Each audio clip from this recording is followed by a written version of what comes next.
Hello friends, welcome to Neepa's kitchen. இன்றைக்கி நம்ம நீபாஸ் கிச்சனில் சாம்பார் ரெசிபி பார்க்க போகிறோம். இந்த மாதிரி மெத்தடில் சாம்பார் வச்சிங்கன்னா கண்டிப்பாக உங்கள் வீட்டில் எல்லோரும் சாம்பார் ஃபேனாகவே மாறிடுவாங்க.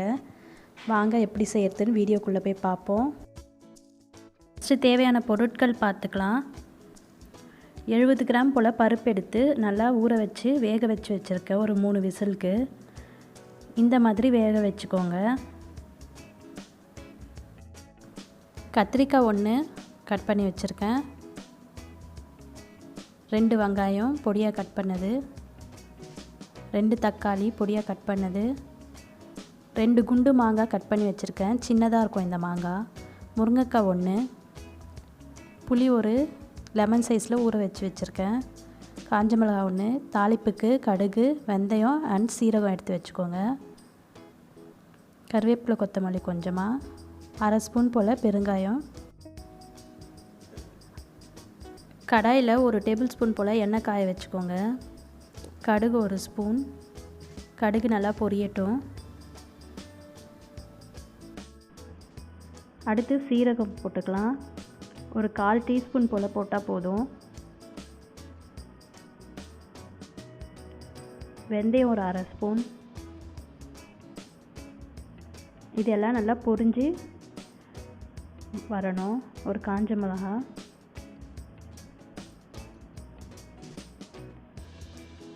கட் பண்ணி வச்சுருக்க வெங்காயத்தை சேர்த்துக்கலாம்.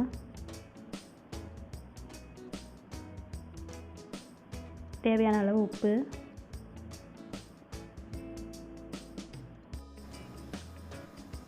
வதக்கும் போதே உப்பு போடுறதுனால நல்லா சீக்கிரமாக வதங்கி வந்துடும். இப்போ அடுத்து தக்காளி ஆட் பண்ணிக்கலாம். இப்போ ரெண்டும் சேர்ந்து நல்லா எண்ணெய் பிரிஞ்சு வர அளவுக்கு வதக்கிக்கணும்.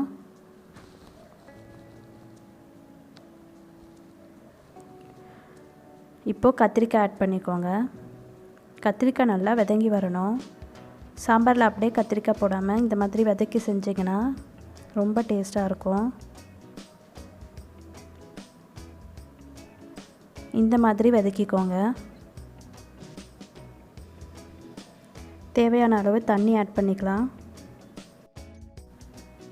நல்லா கலந்து விட்டுக்கோங்க. காரத்துக்கு குழம்பு மிளகாத்தூள் ஆட் பண்ணிக்கலாம். 2 ஸ்பூன் போல் நான் ஆட் பண்ணுறேன். கரெக்டாக இருக்கும்.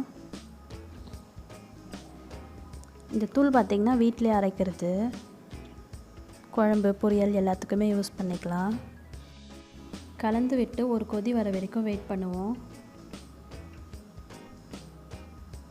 இந்த மாதிரி லைட்டாக கொதித்து வந்ததும் கட் பண்ணி வச்சுருக்க முருங்கைக்காவை ஆட் பண்ணிக்கோங்க.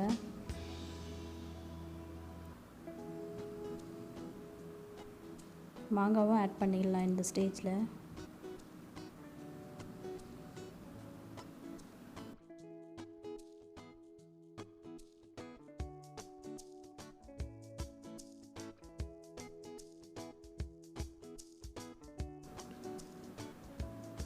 கருவேப்பிலை கொஞ்சம்,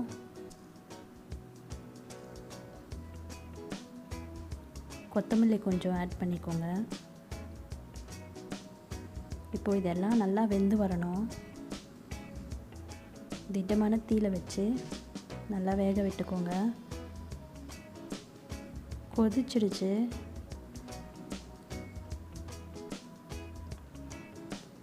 இன்னும் காயெல்லாம் நல்லா வேகணும்.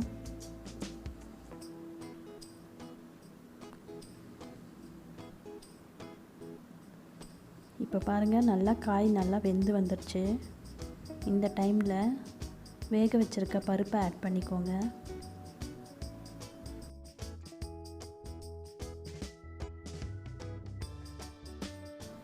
நல்லா கலந்து விட்டுக்கோங்க. பருப்பு வந்து பார்த்திங்கன்னா ரொம்ப குழைய நான் வேக வைக்கலை.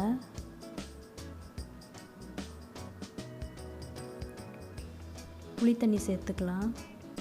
மாங்காவோட புளிப்புக்கு ஏற்ப நீங்கள் புளி தண்ணி ஊற்றிக்கோங்க. சில மாங்காய் வந்து ரொம்ப புளிப்பாக இருக்கும். கருவேப்பிலை கொஞ்சம், அடுத்து கொத்தமல்லி கொஞ்சம். இப்போ பருப்பு காய் எல்லாம் சேர்ந்து நல்லா கொதிக்கணும்.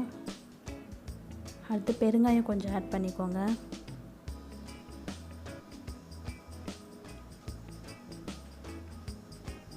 இப்போ லைட்டாக கொதிக்க ஆரம்பிச்சிருக்கு.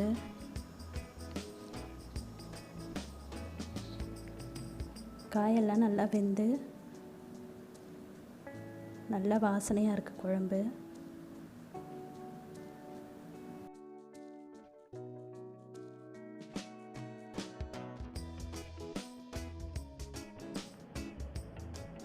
இப்போது இதை நல்லா கொதிக்க விடணும். நம்ம போட்டிருக்க பருப்பு காய் எல்லாம் வந்து ஒன்று சேர்ந்து நல்லா வெந்து வரணும்.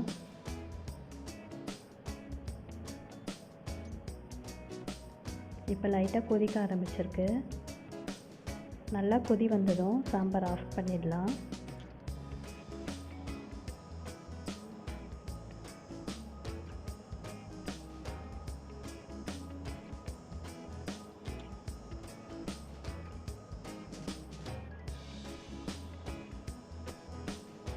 இந்த மாதிரி கொதித்ததும் ஆஃப் பண்ணிக்கலாம். புளி ஊற்றுனதுக்கப்புறமா ரொம்ப நேரம் கொதிக்க விட்டிங்கன்னா சாம்பார் வந்து டேஸ்ட்டு மாறிடும். 2லேருந்து ஒரு 5 நிமிஷம் போல் கொதிக்க விடுங்க. நம்மளோட சாம்பார் ரெடி ஆகிடுச்சு. நீங்களும் உங்கள் வீட்டில் இந்த ரெசிபியை ட்ரை பண்ணி பாருங்கள். எப்படி இருந்துச்சுன்னு எனக்கு கமெண்ட் செக்ஷனில் சொல்லுங்கள். இந்த வீடியோவை லைக் பண்ணுங்கள், ஷேர் பண்ணுங்கள், நீபாஸ் கிச்சனை சப்ஸ்கிரைப் பண்ணுங்கள். தேங்க்யூ ஃபார் வாட்சிங்.